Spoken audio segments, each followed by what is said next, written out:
महाराज सुग्रीव, आपसे मेरा विनम्र निवेदन है कि आप अति शीघ्र अपनी सेना के साथ यहां से लौट जाएं। दिशाहीन युद्ध करके स्वयं को क्षति पहुंचाने से अच्छा है युद्ध से पलायन करना।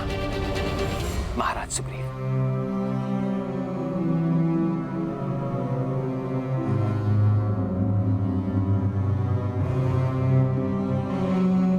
प्रभु, मैं संपूर्ण वानर सेना की ओर से आपसे क्षमा मांगता हूं। प्रभु, हैं तो सब वानर बुद्धिहीना। आप चाहें तो इस मूर्खता के लिए हमें कठोर से कठोर दंड दें, किंतु यहां से वापस जाने जैसा दंड ना दें। यहां से वापस जाने से अच्छा तो होगा कि हम अपने जीवन का अंत कर दें। प्रभु, प्रभु, हम अपनी देह का त्याग कर सकते हैं, परंतु आपको इस प्रकार छोड़कर नहीं जा सकते। प्रभु, नहीं जा सकते, नहीं जा सकते प्रभु।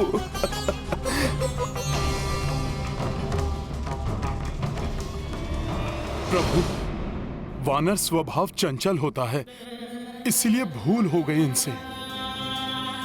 पहली भूल समझकर क्षमा कर दीजिए। मैं आपको विश्वास दिलाता हूं प्रभु, आगे से संपूर्ण वानर सेना आप ही के बनाए हुए नियम और आदेशों का पालन करेगी। प्रभु,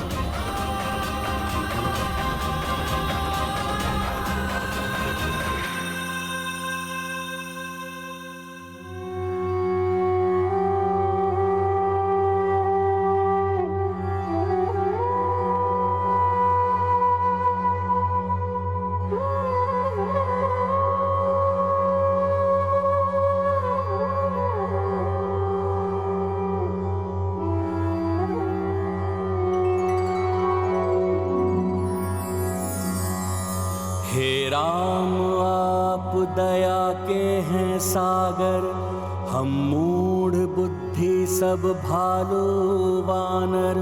भक्तों से राघव हुई भूल भारी, दंड के हम उद्दंड अधिकारी।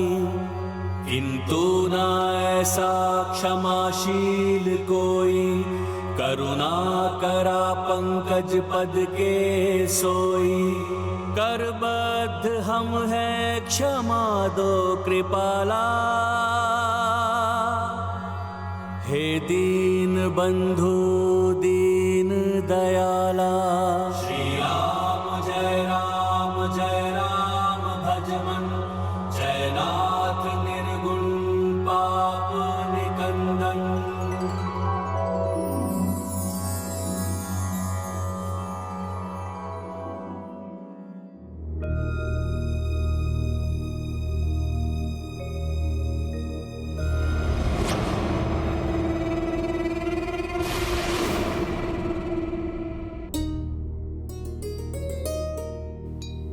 उठिए मित्र सुग्रीव।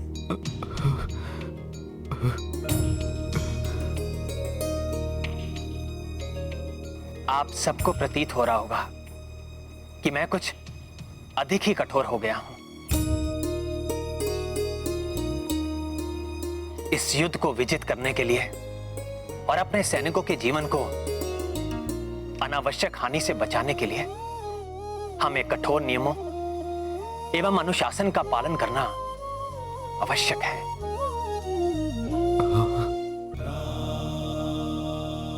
हाँ हाँ प्रभु, हम आपके द्वारा निर्धारित नियमों का कठोरता से पालन करेंगे प्रभु। हाँ, हम पालन करेंगे प्रभु।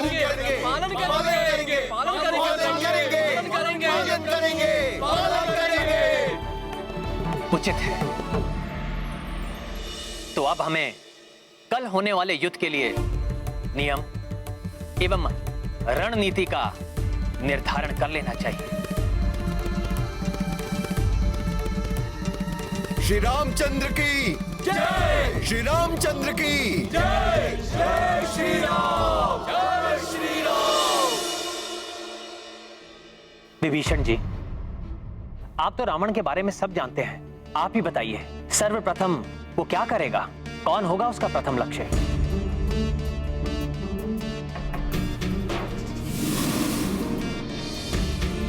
भ्राता रावण चतुर है। उनका प्रथम एवं सर्वोपरि लक्ष्य होगा आपका एवं भ्राता लक्ष्मण का वध करना, जिससे युद्ध के आरंभ में ही युद्ध का अंत हो जाए। क्षमा करें विभीषण जी, आज रावण ने जो हमारी विशाल वानर सेना का उत्साह, ओज और शक्ति देखी है, उसे ध्यान में रखते हुए वो सर्वप्रथम उस शक्ति और उत्साह को निष्क्रिय करने का प्रयास करेगा। और किसी भी सेना की शक्ति उसके राजा से होती है, अतः उसका सर्वप्रथम लक्ष्य महाराज सुग्रीव हो सकते हैं।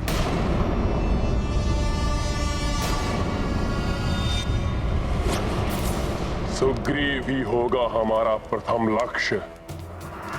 उसके अंत के साथ ही उसकी विशाल सेना का भी अंत, और उसके पश्चात वो वनवासी नर अपने घुटनों पर चलता हुआ आएगा हमारी शरण में।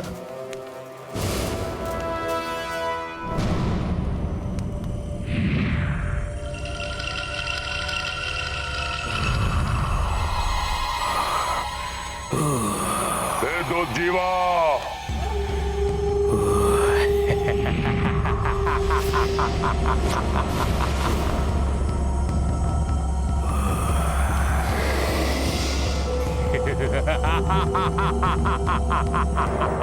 ये है संपूर्ण वानर सेना।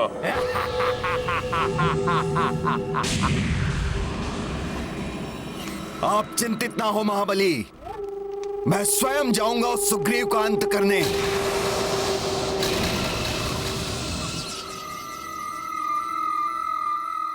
हनुमान का अनुमान सत्य है। महाराज सुग्रीव की सुरक्षा हमारे लिए सर्वोपरि है। अतः महाराज सुग्रीव सदा सेना के मध्य में ही स्थित रहेंगे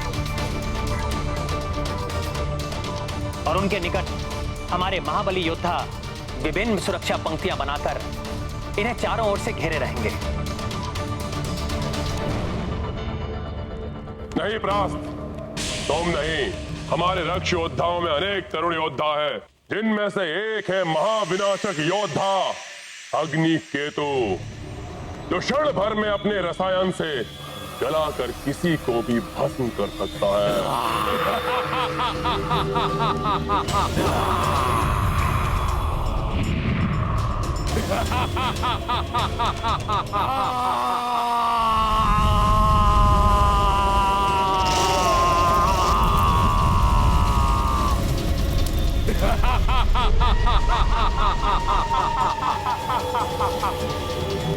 ये अग्निकेतु उन सभी वानरों को पिघलाकर भस्म कर देगा जो सुग्रीव की सुरक्षा में लगे हुए हैं।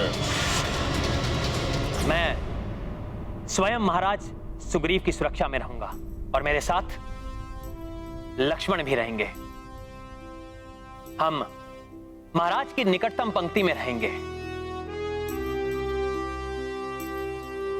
हमारे धनुर्धारी होने का अतिरिक्त लाभ हमारी आगे वाली उस सेना को प्राप्त होगा जो आगे जाकर 3 भागों में बटी हुई होगी, जिसका नेतृत्व हमारे सर्वश्रेष्ठ योद्धा करेंगे।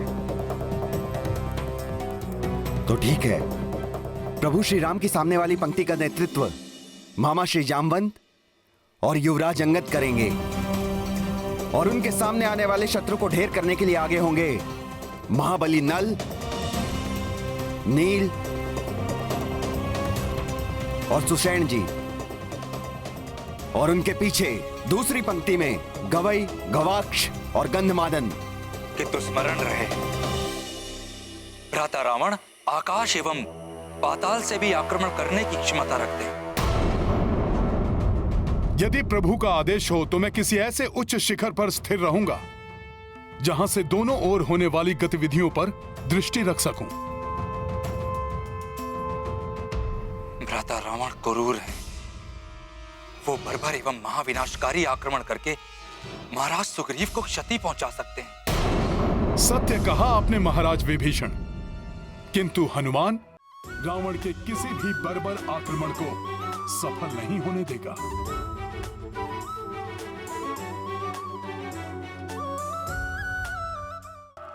और तब हमें महाविध्वंस फैलाने वाला एक ऐसा योद्धा चाहिए जो समस्त वानरों को तितर बितर कर दे।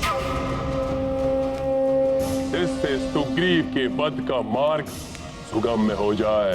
भ्राता लंकेश, इस कार्य के लिए यज्ञकूप को भेजा जा सकता है।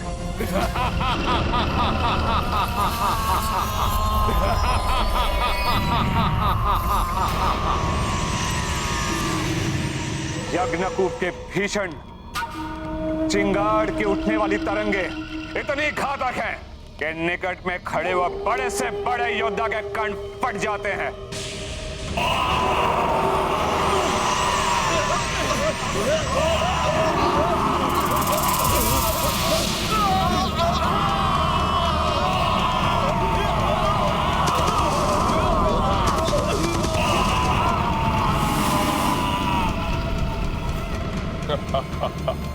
उत्तम, अति उत्तम। यज्ञकूप को उचित समय पर हम आक्रमण के लिए भेजेंगे, जिससे कि समुचित रूप से ध्वंस हो सके इन वानरों का। अब प्रश्न ये उठता है कि कल होने वाले युद्ध का नेतृत्व इस महाबली योद्धा को सौंपा जाए। वैसे तो सेना के नेतृत्व के लिए भ्राता कुंभकर्ण ही भ्राता रावण का प्रथम चुनाव हो सकते थे, क्योंकि वो महाशक्तिशाली महाविनाशकारी शक्तियों से संपन्न है। किंतु वो इस समय निंद्रामग्न होंगे। किंतु विभीषण जी, मेरे विचार से रावण किसी पर विश्वास ना करके स्वयं युद्ध करने के लिए आगे आ सकता है। नहीं, जब तक अति आवश्यक नहीं होगा, रावण स्वयं को संकट में नहीं डालेगा। वो अपने ही समान किसी शक्तिशाली महाबली योद्धा का चुनाव करेगा। मेघनाद पर उसे पूर्ण भरोसा है। वो कल युद्ध के लिए उसे ही नेतृत्व के लिए भेजेगा।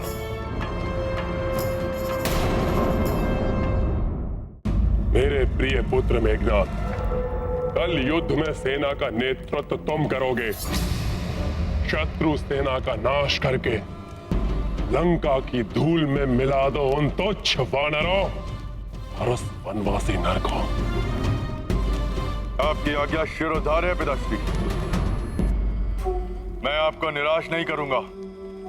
कल इसी समय उन मूर्खों पर विजय प्राप्त करके हम विजयोत्सव मनाएंगे। किंतु स्मरण रहे पुत्र, तुम्हें सावधान रहना होगा उस द्रोही विभीषण से, क्योंकि मैं उन सभी दानवों के भेद, उनकी मायावी शक्तियों से भली भांति परिचित हूं, जिन्हें भ्राता रावण भेज सकते हैं। अतः विभीषण जी, आपको सेना के तीनों टुकड़ियों के कहीं मध्य में ही स्थित होना चाहिए, जिससे कि आप सबको सतर्क कर सकें कि किस रक्ष योद्धा का सामना किस प्रकार करना है। हनुमान का सुझाव उचित है। आप सबके मध्य में ही स्थित होंगे।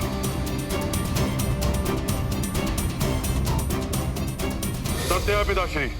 मैं अपने साथ महाबली महामायावी योद्धा आक्रांता को ले जाऊंगा। काका श्री विभीषण को भी इस विषय में कुछ ज्ञात नहीं।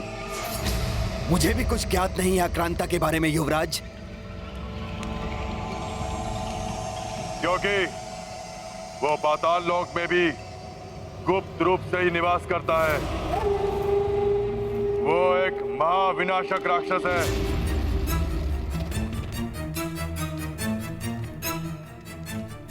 क्योंकि उसकी देह में प्रचंड ज्वाला है जो सदैव धधकती रहती है।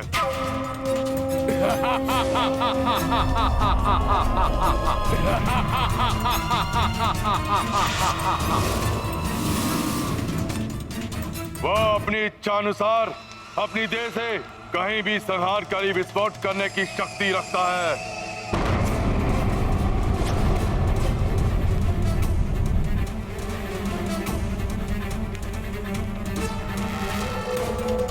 अर्थात मात्र उसको एक ही बार प्रयोग किया जा सकता है, क्योंकि विस्फोट होने से उसकी देह टुकड़ों में विभक्त हो जाएगी। नहीं काका महापार्षद, उसमें एक विचित्र अकल्पनीय शक्ति है। इसके देह के टुकड़े होने के बाद स्वतः ही पुनः स्थापित हो जाते हैं। उसकी देह के टुकड़े स्वतः ही जुड़ जाते हैं और वो पुनः अपनी पूर्व स्थिति में आ जाता है।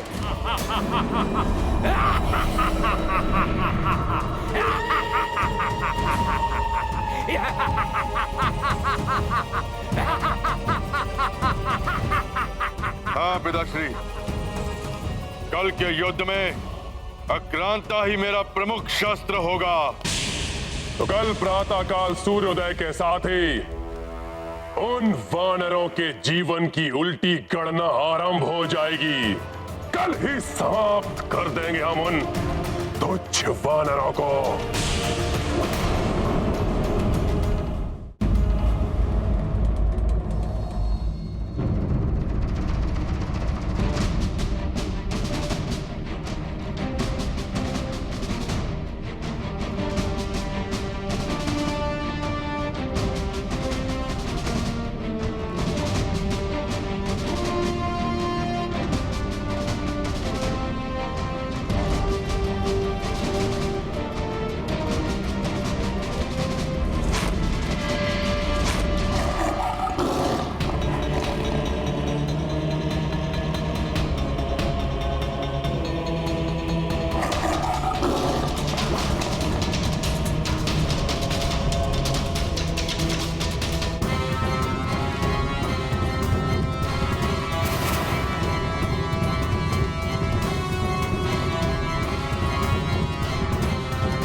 क्या अभूतपूर्व क्षण है ये। एक और धर्म है तो दूसरी ओर अधर्म, एक और मर्यादा है तो दूसरी ओर अहंकार, एक और विशुद्ध भक्ति है तो दूसरी ओर आसुरी शक्ति। इनके मध्य होने वाले भीषण महासंग्राम का साक्षी कौन नहीं बनना चाहे।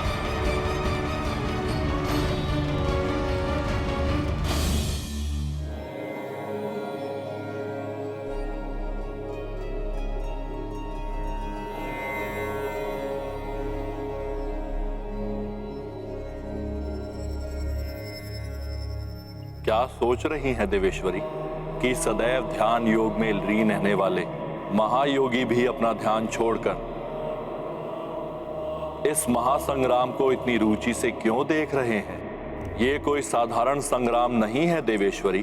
पाप और पुण्य के मध्य होने वाला ये धर्मयुद्ध संसार के लिए बहुत ही निर्णायक सिद्ध होने वाला है।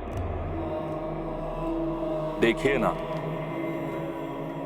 एक ओर मेरे आराध्य श्री राम है और दूसरी ओर मेरा ही महाभक्त रावण है। और इस युद्ध को निर्णायक मोड़ देने वाले भी तो मेरे ही रुद्रांश हनुमान हैं। ऐसे युद्ध को तो आप भी पूर्ण रुचि के साथ देखना चाहेंगी देवी। जब हम इस युद्ध को लेकर इतने व्याकुल हैं तो कल्पना कीजिए कि देवी सीता के हृदय पर इस समय क्या बीत रही होगी।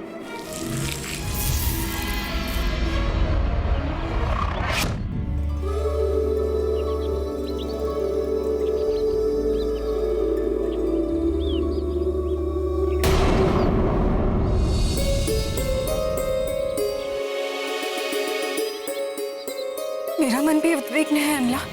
कभी मन कहता है कि प्रभु शीघ्र यहाँ आकर दुष्ट लंकेश का संहार करके मुझे यहाँ से ले जाएंगे। कभी मन आशंका से भर उठता है कि कहीं कहीं कोई अनिष्ट ना हो जाए। इस युद्ध का एक एक पल मुझे व्याकुल कर रहा है अल्लाह। ये युद्ध मात्र सीता की मुक्ति के लिए नहीं, अपितु अधर्म के चंगुल से धर्म की मुक्ति है इसका उद्देश्य। युद्ध विनाशकारी होता है, इसलिए मैंने उसे टालने का पूर्ण प्रयास किया, किंतु पाप कर्मों से कांपती हुई धरा का संतप्त हृदय पापियों के रुधिर से ही शांत होगा। अब बस प्रतीक्षा है तो सूर्य देव के उदित होने की। उनकी प्रथम किरण का दर्शन उद्योष होगा पापी रावण और उसके कोटि कोटि राक्षसों के अंत का।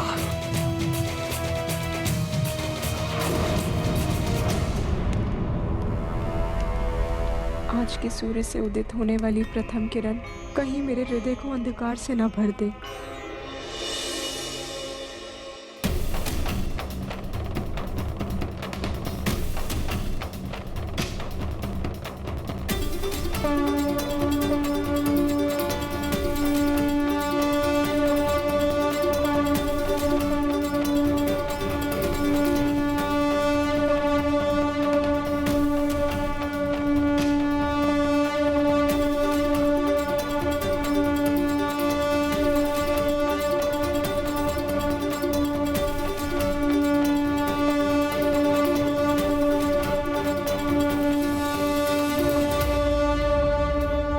किसी भी कार्य या युद्ध की सफलता उचित योजना पर निर्भर करती है।